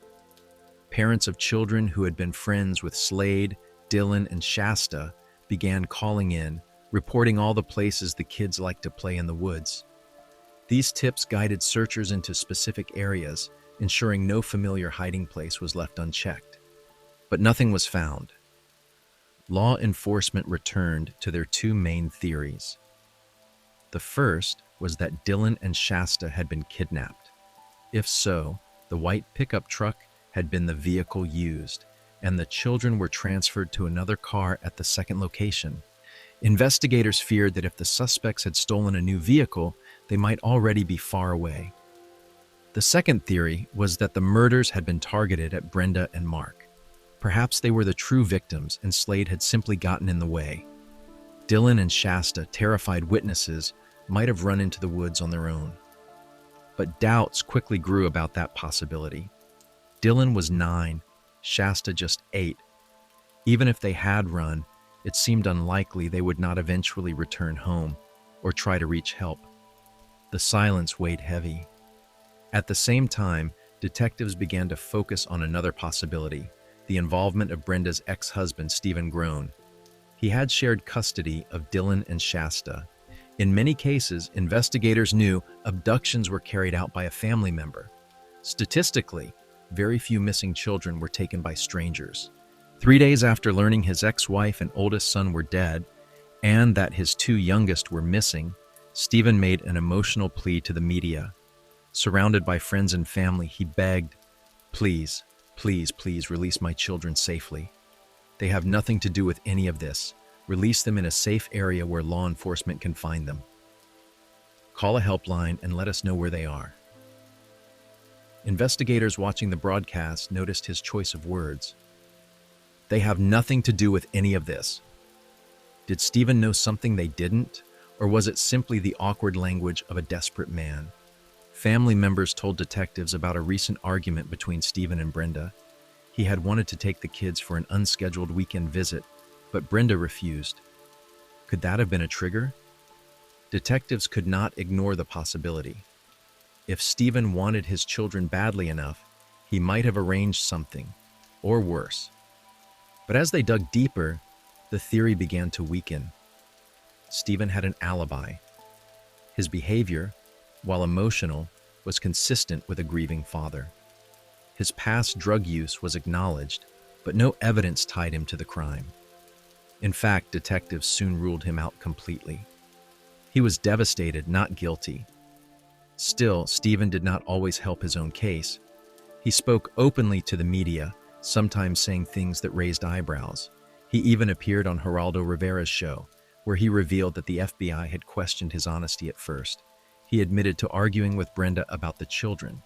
He mentioned hearing rumors of meth use by Brenda and Mark, fueling speculation.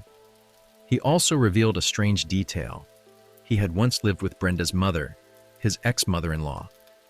Stephen, desperate, set up his own tip line.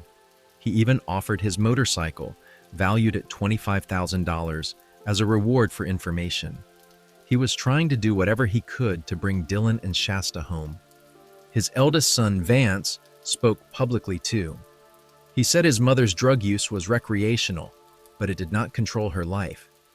He believed the killer was someone the family knew, pointing to the dog's lack of reaction as evidence. As the days passed, more investigators joined the search. Behavioral profilers, crime scene technicians, and FBI agents brought the total manpower to nearly 150. Every person who had attended the Sunday barbecue was interviewed. All were released. None had seen signs of trouble. Mark's brother, who had helped him chop firewood the day before, said Mark never mentioned problems with anyone. He seemed focused only on renting movies for the kids after the barbecue. But detectives remained cautious.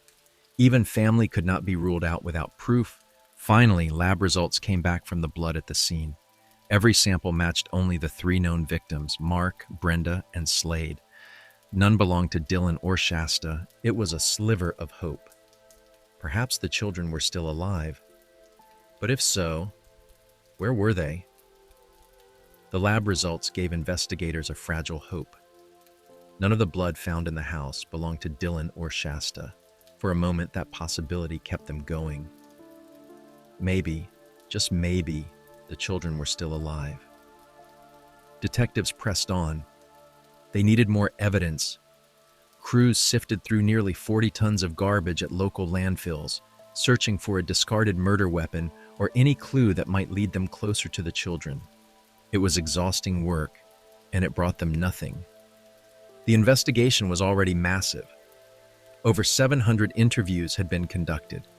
More than 1,700 tips had been followed up. Yet no clear answers came. Theories shifted, but the general conclusion grew stronger. The killings were premeditated. Whoever had done this came to the house with duct tape, with zip ties, and with a weapon. This was not a random act of rage. It had been thought out. And yet, the blood at the scene also told another story. The spatter, the droplets, the smears across the doors and walls. These showed the killer, or killers, had been highly emotional in the moment of violence. This was not calm or detached, it was frenzied. Agents from the FBI's Behavioral Science Unit supported that idea. They explained that such brutality often came from a person who felt wronged, someone carrying rage, someone who needed to dominate. But detectives were still puzzled. Brenda and Mark were not people with known enemies. They did not owe money. They were not in disputes that anyone could recall. If this was about rage, where had it come from? For now, the detectives kept their thoughts close. Some details of the crime scene were never released to the media. They knew they would need those details later to test whether a suspect's confession or story was true. While they struggled with theories, the case began to spread in the press. Television and newspapers reported heavily on the murders near Wolf Lodge. Photos of the house, the crime tape, and the grieving family spread across Idaho and beyond. And then, on July 2nd, 40 days after the killings, the investigation received the break it had desperately needed. It was 1:30 in the morning at a Denny's restaurant in Coeur d'Alene. 2 young men, 21-year-old Nick Chapman and 18-year-old Chris Donlin, sat outside with their girlfriends. They watched as a red Jeep Cherokee pulled into the parking lot. From the passenger seat, a small girl climbed out with a disheveled man. At first, it looked odd but not alarming. Who brings a little girl to a diner at that hour? But then, as the pair walked past, something struck Chapman. He had seen her face before. Just minutes earlier, they had driven past a billboard on Interstate 90. On it were the faces of two missing children, Dylan and Shasta Groen. Now, standing only feet away, was the girl from that poster. Nick Chapman froze when recognition struck him. The little girl walking into Denny's with the scruffy man was not a stranger. She was Shasta Groen, the child on the missing posters, the face he had just seen on the billboard minutes earlier. He whispered urgently to Chris Donlin. They both felt panic rise. What should they do? If they were right, they were standing feet away from the survivor of one of the most horrifying cases Idaho had ever seen. They texted their girlfriends, who were still sitting inside the restaurant. "That's her," they typed. "That's the missing girl." The girlfriends looked across the dining room. The man and Shasta had chosen a booth in the far corner. Shasta looked small, quiet, frightened. The man kept his eyes on her constantly, as if guarding her every move. The girlfriends confirmed it in their replies. "It's her." The group quickly made a plan. Nick Chapman would call the police. But first, he carefully wrote down the license plate number of the red Jeep Cherokee parked outside. If the man left before police arrived, at least they would have that detail. At the same time, the waitress on duty, 25-year-old Amber Dean, also noticed something strange. She had served many customers in her years, but this pair felt wrong. The man was hyper-focused on the little girl, answering for her, watching her carefully. When Amber offered crayons, the girl hesitated and asked the man's permission before touching them. Amber looked at Shasta again. Her stomach dropped. She knew that face. There had been a missing poster pinned up in the restaurant foyer. She saw it every day when she came to work. That poster had been removed earlier that night, torn down by the man himself, and stuffed into his pocket. Amber didn't let her fear show. She smiled, acted normal, and excused herself. Then she went straight to her shift manager. "That's her," she whispered. "The missing girl. Call the police." By 1:51 a.m., 2 calls had gone into dispatch, one from Nick Chapman, one from the restaurant staff. Both callers were told the same thing: act normal. Police were on their way. Chapman and Donlin returned calmly to their booth. Amber kept serving tables, her heart pounding. Every minute dragged. 10 minutes passed. Finally, a sheriff's car pulled into the parking lot, lights off to avoid alerting the man. Inside, Shasta and the man had stepped away briefly, heading toward the bathrooms. When they returned, 2 uniformed officers walked in. They approached the booth. They crouched slightly and looked at the little girl. "What's your name?" one asked gently. Shasta froze. Her eyes darted to the man beside her. He gave a slight nod, as if giving her permission to speak. She whispered, "Shasta Groen." That was all the deputies needed. The man was ordered to stand. He complied without a fight. He leaned close to Shasta before being handcuffed and whispered something in her ear, words that no one else heard. To this day, what he said remains unknown. As he was taken away, Amber Dean walked over to Shasta. The little girl burst into tears and clung to her. "I want my daddy," she sobbed. "I want to go home." Paramedics were called to take her to the hospital. Outside, the man who had held her captive was loaded into a patrol car. His name was Joseph Edward Duncan III. He was 42 years old, a fugitive, and a convicted sex offender from North Dakota. He would soon be charged with kidnapping. But the deeper truth of who he was and what he had done was only beginning to be revealed. News of Shasta's rescue spread quickly. For 40 days she had been missing, and now she was safe, sitting in a hospital bed with detectives gathered around. She was small and shaken, but alive. Something many had begun to doubt would ever happen. Her father, Stephen Groan, had just arrived in Seattle to visit his sister when the phone rang. A detective's voice came through. "We found Shasta." Relief swept over him. For weeks he had begged, waited, and prayed, and now his daughter was alive. But the joy carried a sharp edge. His first question was immediate. What about Dylan? The detective had to tell him the truth. Only Shasta had been found. Dylan was still missing.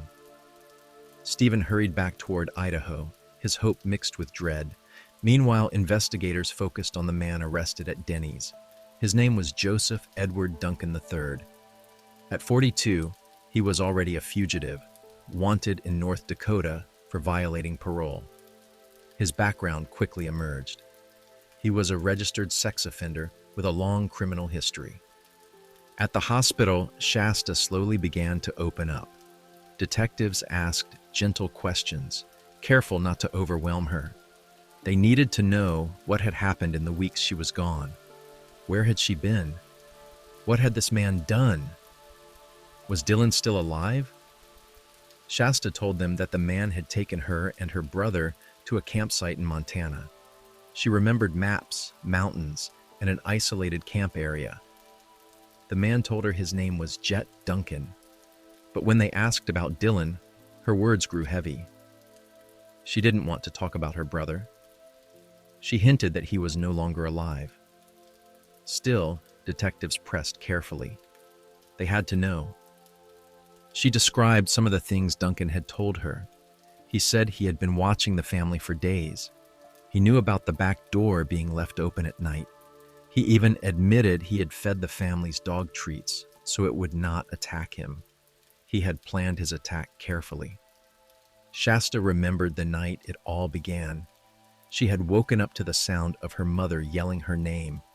She ran into the living room and saw Duncan for the first time. By then, Mark, Brenda, and Slade were already tied up. Duncan held a shotgun.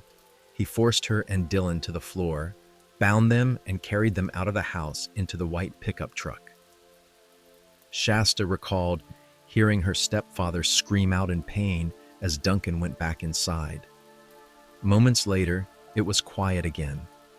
At one point, she saw her brother Slade stumble outside. She described him as brain dead. His head was wrapped in duct tape, blood dripping. He tried to get away, but Duncan dragged him back inside. At another location, Duncan showed Shasta the weapon he used, a hammer with the words Fat Max on it. Later testing would prove this hammer had caused the skull injuries to Mark, Brenda, and Slade.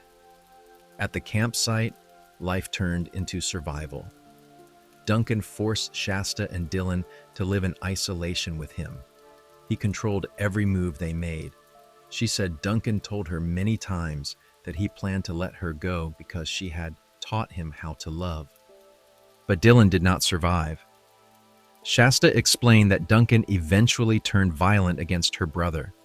He beat him with a stick, burned him with cigarettes, and finally killed him with a shotgun. Detectives listened, horrified. They had hoped Dylan might still be alive. Now they knew the truth. Using Shasta's description, investigators searched the mountains of western Montana. In the Bitterroot Range, they found what they feared. The remains of 9-year-old Dylan Groan lay at one of Duncan's campsite locations. The case that had begun with the murder of 3 family members had now widened into something even darker. Duncan was not only a kidnapper, he was a killer with a long history, and Shasta's survival was the only reason the full truth was beginning to surface. As detectives searched deeper into Joseph Edward Duncan's life, they realized the man in custody had a long and troubling history with the law. His record stretched back decades, revealing patterns of dangerous behavior. Duncan was born in Tacoma, Washington, in 1963. His childhood was unstable, and by the time he was a young teenager, he was already showing alarming signs. At 12 years old, he admitted to targeting another child. At 15, he crossed another line.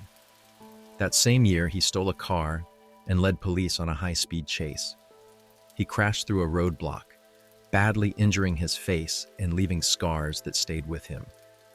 After these early crimes, Duncan was sent to a facility for troubled boys in Tacoma. He later admitted to harming other children there. Years later, many former residents of that facility would come forward, describing how widespread mistreatment had been ignored by staff for years. In 1980, Duncan was sentenced to prison at only 16 years old after being convicted for an assault against another boy. He was sent to Western State Hospital's sexual psychopath program. Doctors concluded that he was not a candidate for treatment. Even while serving time, Duncan continued to break rules. On one temporary release to visit relatives, he was caught peeping into windows and exposing himself. He was returned to prison. He remained locked up for many years. Scheduled for release in 1987, his parole was denied because of repeated violations. In 1989, he was moved to a lower security facility. 2 years later, in 1991, he began writing letters to a county revenue officer named David Wolfer. In these letters, Duncan manipulated the man emotionally, creating a false relationship in an attempt to influence official documents and minimize his criminal record. Around the same time, he was caught attempting to obtain inappropriate materials through the mail. By 1994, after serving 14 years, Duncan was released, but within 2 years, he broke the rules of his parole again, caught with marijuana and a firearm, and spent 30 days in jail. In 1997, he committed 9 more parole violations, including contact with children, which was strictly forbidden.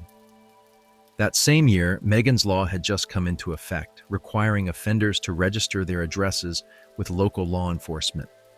Duncan refused to register. For this, the FBI arrested him in 1997. He was released again in 2000. He moved to Fargo, North Dakota, where he enrolled in college. Intelligent and skilled in computers, he studied programming and later worked in computer-related jobs. But his troubling behavior didn't stop. In 2003, Fargo police questioned him after complaints from women who said he had harassed them. No charges were filed when they declined to press forward. Later, it was discovered that one of those women was the daughter of Duncan's own defense attorney, an unsettling coincidence. In January 2004, Duncan started a blog he called The Fifth Nail. In it, he wrote angrily about laws requiring offenders to register. He compared it to being unfairly branded for life. Over time, his writings grew darker and more unstable. He wrote about demons taking over his mind, about losing control of himself. In the spring of 2005, just before the Groene-McKenzie murders, Duncan had been seen in Montana. He set up a campsite in a national forest where investigators later found toys and a camera tripod. He was clearly preparing for something. It was only by chance that he noticed Dylan and Shasta one day, playing in their driveway. From that moment, his focus turned to them and their family. He began circling the home, learning their habits, and carefully preparing his attack. Now that he was in custody, detectives realized Shasta's rescue had not only saved her life, it had also exposed a man who had likely harmed others before. They suspected this was not his first crime, and it might not have been his last if he had not been caught. With Joseph Duncan in custody, detectives began to widen their investigation. They had already learned about his long history of offenses, but now they wondered if the Idaho case was just one part of something much bigger. Duncan had lived in many different places across the United States. Each time he moved, he blended into communities, studying people around him. Investigators believed there could be other families who had crossed paths with him without knowing the danger. They started to build a timeline of his life, listing every city and state where he had stayed. Then they began checking old case files, looking for unsolved crimes that matched Duncan's patterns. Not long after, a confession came. Duncan admitted to harming two half-sisters who had gone missing years earlier. Their bones had later been found 2 years after they disappeared. At first, detectives thought this could be true, but when they looked closely, the dates and facts did not line up. Duncan had not even been in the area at the time. It was a false confession, perhaps given to confuse or distract investigators, or to gain attention. But there was one case that did connect. It was the disappearance of 10-year-old Anthony Martinez in April 1997 in California. Anthony had been playing outside with his younger brother and several friends when a man approached the group. The stranger asked for help finding his cat and even offered them money. As the boys hesitated, he suddenly grabbed Anthony. The other children ran for help, terrified, but the man forced Anthony into a car and drove away. Anthony's body was found 15 days later in a remote area east of Palm Springs. He had been restrained with duct tape. Investigators collected that tape and preserved it.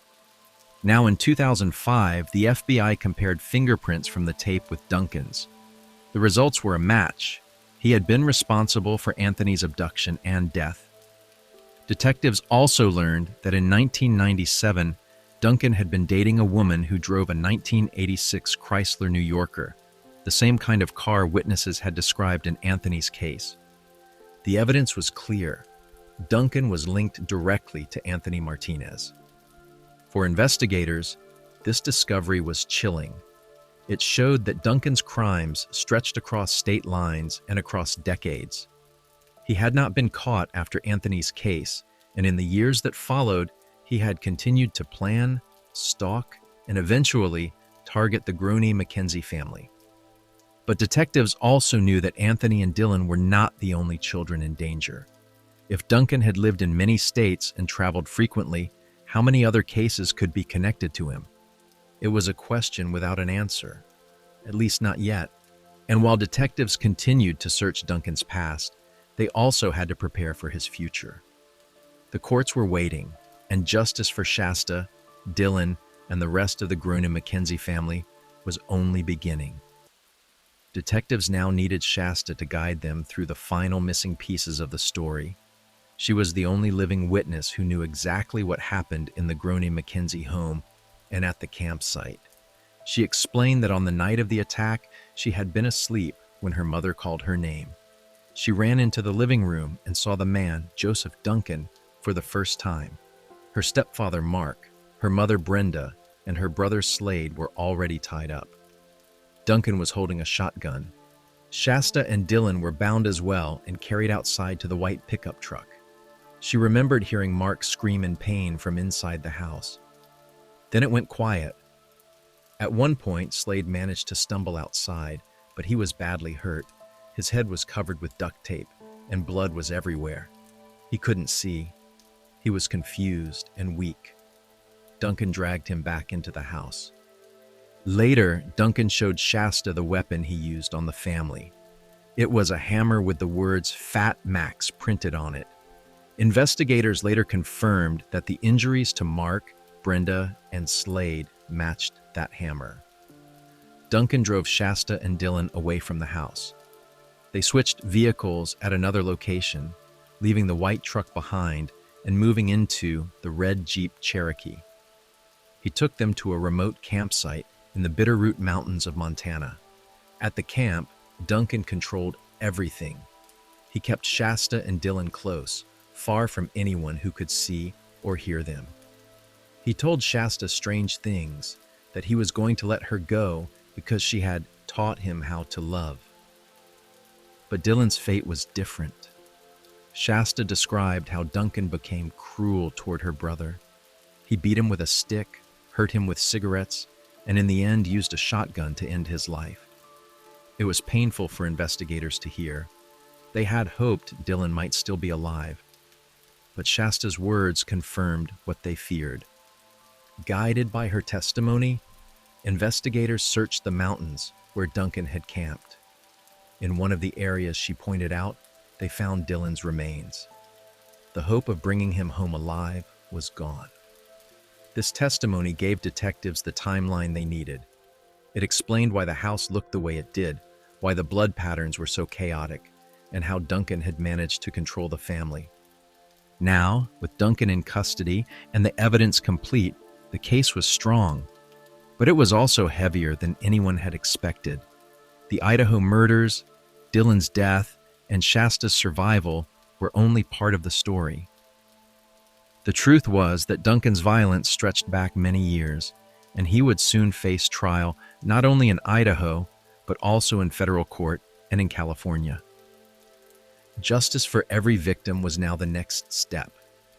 With the evidence gathered and Shasta's testimony clear, prosecutors prepared for the legal process against Joseph Duncan. His crimes stretched across states, so he would face trials in more than one court. The first charges came from the state of Idaho. There, he faced 3 counts of first-degree murder for the deaths of Brenda Groen, her son Slade, and Mark McKenzie. He also faced kidnapping charges for taking Dylan and Shasta. But because the kidnapping had crossed state lines, those charges were moved to federal court. From the beginning, both sides considered a plea deal. For the prosecution, there was one reason to accept: to protect Shasta from having to testify in open court. For the defense, there was also one goal: to avoid the death penalty. But the judge was firm. He agreed to the plea, but delayed sentencing until after the federal trial. He explained that if the federal court sentenced Duncan to death, then the state of Idaho would not need to. But if the federal court gave life sentences instead, Idaho could still pursue the death penalty. The federal trial was scheduled for January 2008. But before it began, Duncan changed his plea. In December 2007, 1 month before the trial, he pled guilty to all 10 federal charges. These included kidnapping resulting in death, sexual exploitation of a child resulting in death, and the use of a firearm in a violent crime resulting in death. Because of the gag order, the details of the plea bargain were not made public, but the judge gave his ruling. Duncan was sentenced to 3 federal death sentences, all tied to Dylan Groen's death. On November 3, 2008, the court added 3 more life sentences without parole. These were for the kidnapping of Shasta and for abusing both children during their captivity. The following year, in 2009, Duncan was extradited to California to face charges for Anthony Martinez. There, he pled guilty to Anthony's kidnapping and murder. The Martinez family worked closely with prosecutors and asked that Duncan be sentenced to life without parole instead of the death penalty. They wanted closure, knowing his execution would already come from his federal death sentences. The court agreed. Altogether, Duncan's punishments were heavy. He carried multiple death sentences and multiple life sentences, ensuring he would never walk free again. For the families, it brought some relief, but not peace. The crimes had already taken too much. With Joseph Duncan sentenced, attention slowly turned toward the survivors, especially Shasta. She had been through an ordeal few could imagine. She was only 8 years old when her family was attacked, and now she had to grow up carrying the memories of what she had seen and endured.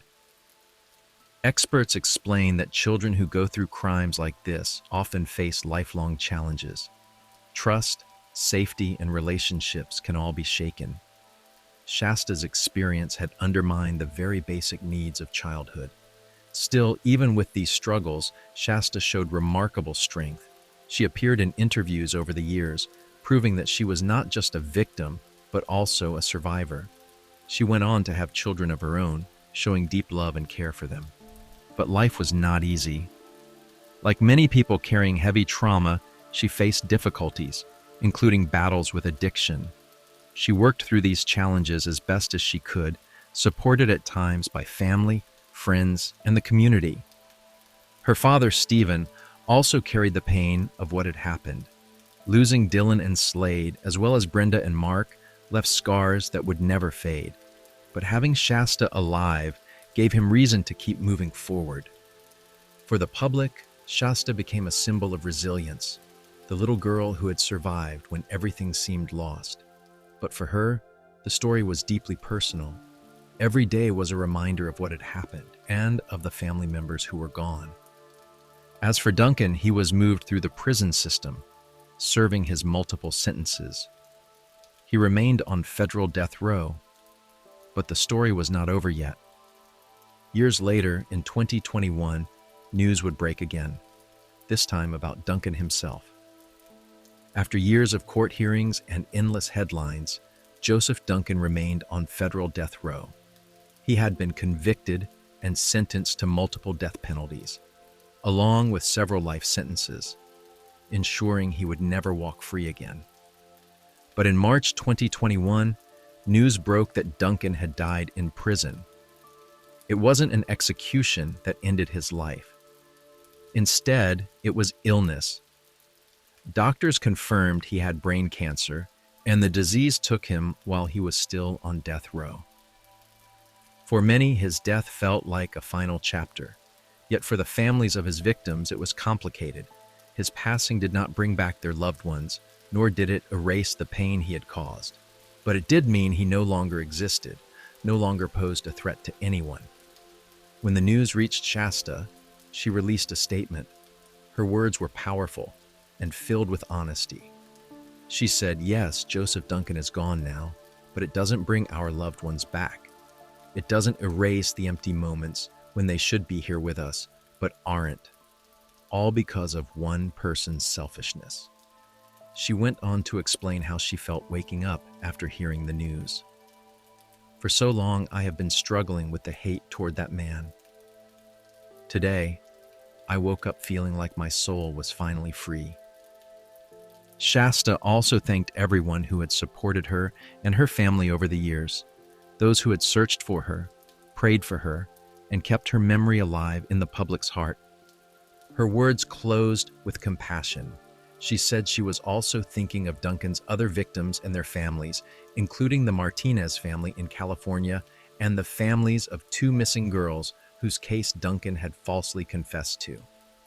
For Shasta, it was a moment of release. For the families, it was another reminder of the lives taken too soon. And for the community, it marked the end of a case that had haunted Idaho, Montana, California, and beyond for decades. The man who had studied, planned, and destroyed lives was gone. But the people he hurt and the loved ones left behind would carry the story forever. When Joseph Duncan's death was announced, it did not erase the pain, but it closed a chapter that had lasted for years. Families who had suffered because of him spoke about their feelings. Shasta, now older, carried herself with courage. She reminded the world that while Duncan was gone, the people she lost were not coming back. Her mother Brenda, her brothers Slade and Dylan, and her stepfather Mark. All of them were still missing from birthdays, holidays, and family gatherings. She explained that their absence would always be felt. Every happy moment in her life carried a shadow because she knew who should have been there with her. But even with the loss, she held on to hope. She thanked those who had helped her over the years: investigators, volunteers, neighbors, friends, and strangers who had searched, prayed, and given support. She reminded everyone that their work and their compassion had never gone unnoticed. Shasta also spoke of freedom. She said that Duncan's death allowed her to finally release the hate she had carried. For years, she had been weighed down by the memories, by the pain he caused. But now, she said, her soul felt free. Her message was not only about herself. She said she was also thinking of other families, the Martinez family in California and the families of 2 missing sisters Duncan had once falsely confessed to harming. Even in her own pain, she remembered them. The community also reflected on what had happened. The case had shown how dangerous one person could be, but it had also shown how strong people could be when they came together. Hundreds of volunteers had searched the forests, law enforcement across states had worked side by side, and ordinary people had spotted Shasta and acted with courage. The tragedy also brought change. After this case, improvements were made in how Amber Alerts were issued, ensuring that information about missing children would spread faster and more effectively. It was a small but important legacy born from a painful story. For Idaho, for Montana, and for California, the case would never be forgotten. And for Shasta, it became the story of her life, not by choice, but by survival.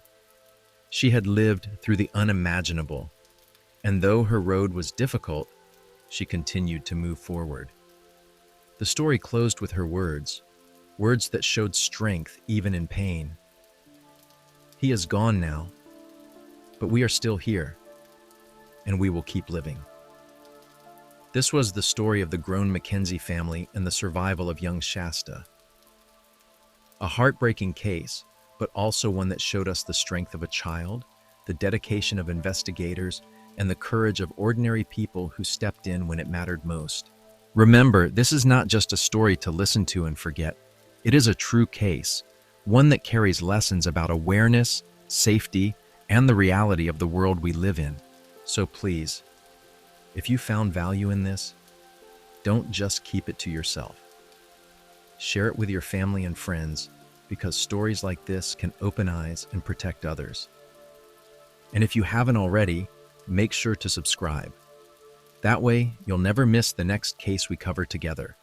For now, take a deep breath, let go of the heaviness, and allow yourself to relax. The soft rain sounds will continue to play, giving you space to drift into calmness and rest. Thank you for being here. Stay safe, and I'll see you in the next story.